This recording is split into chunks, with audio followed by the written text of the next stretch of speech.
Hola, I'm Paige de la Cruz, and this is my screencast for Module 8 and 9.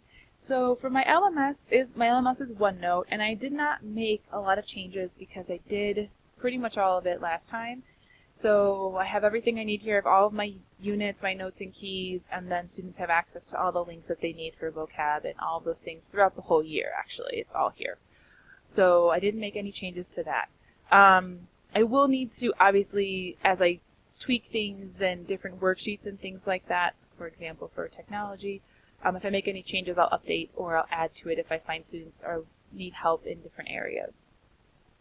For my learning activity, I chose to do ThingLink. So in Spanish 3, we have a body unit where they learn body parts. So here's the ThingLink. This one focuses just on face, mainly because they're so close together that it'd be hard, I think, for students to see it that in one image.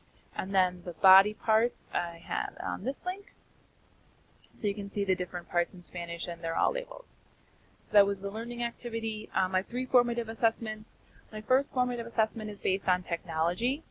So I created another PQA, which is a personalized question and answer that uses all of the vocab from technology part 1. And this directly relates to students, and students answer this based on their actual individual life.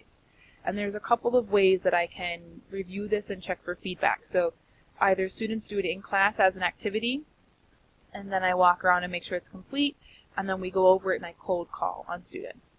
The other option is the students watch the YouTube video and they will actually they'll write their answers on a paper just like they would in class, and then I collect those papers and I review them individually. And how I choose to do that just sometimes depends on class time.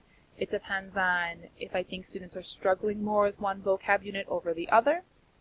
And I can also alter some of those directions. Sometimes it's complete sentences, sometimes it's not complete sentences. So it kind of just depends on what I want to look at and how much feedback I want to give back based on where the students are. So you can see the questions like, how many chargers do you have? Do you check your JHHS email every day? What about websites or links? You know, what social media site do you not like? How about applications on your phone? So it's all individualized and personalized to the students. I also created an office mix for adjective practice. So adjectives can get a little tricky sometimes because they are masculine or feminine. So all nouns in Spanish have a gender, and a lot of times students will forget that and how to differentiate from that. So this office mix is reviewing that. We do talk about this in class someday of notes with this, but this is reviewing that. So for students that are absent or before a major summative assessment where I'm focusing on masculine and feminine, this office mix will come in and help a lot. So we talk about that. I give them examples of what we've seen in class and then how it applies to people. The specific example of how it applies to people, so taking the same sentence and how it's different for a boy and a girl. There we go. So bueno versus buena.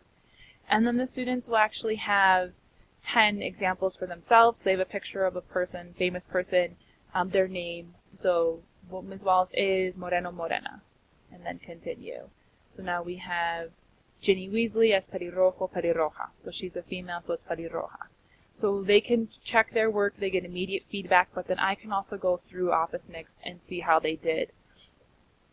Make sure they're ready to move on for their summative assessment. Then the last part is I talk about how not all adjectives end in a vowel and how those are working, and then they have examples of that. So there's the adjective for the office mix. The last thing I did also goes off of the adjective, so another way to practice it is using Kahoot. And they have, again, pictures of famous people, and then their vocab. And their vocab is written in feminine or masculine, so like pelirrojo, pelirroja, divertido, divertida. And based on if it's a male or female in the picture, they'd have to pick the right one for the Kahoot.